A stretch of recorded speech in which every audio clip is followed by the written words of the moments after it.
Hello. Hi there, everybody. My name is Augustus. I'm one of the assistant directors on BU's Board of Admissions. When we are looking at essays for students, we're primarily looking for a combination of things. There's no silver bullet of what a perfect essay is supposed to look like, but there are typically trends that we're seeing in students. We're looking for things like maturity. We're looking for things like self-awareness, ways that you can show problem-solving skills and grit.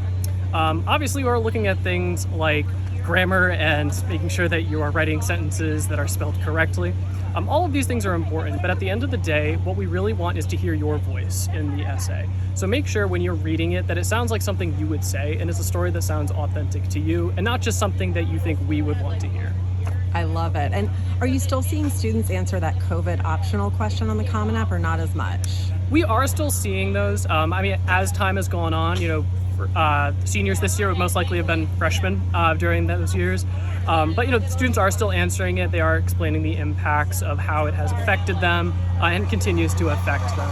And so if you feel that, there is something you would like us to know during the process about how it might have impacted you, please feel free to use it. And please feel free to use the additional information section as well. Awesome. And last question, the activity list. What are you looking for there?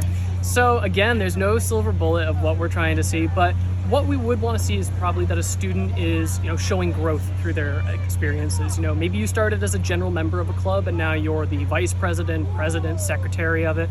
We're also looking at the depth of your involvement. It says a little bit more if a student is, involved in a club for multiple hours a week, multiple weeks a year, than just one club for 1 week, like 1 hour out of that week each year.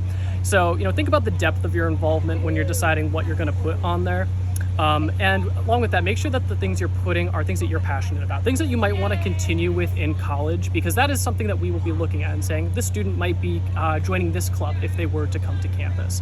On top of that too, just share what you think is interesting. And it can be things like family responsibilities, such as if you take care of a sibling, a parent, a grandparent, or if you work a part-time job. Those are totally valid things to be putting in that section. Awesome. Thank you so much. Of course. Thank you. Great.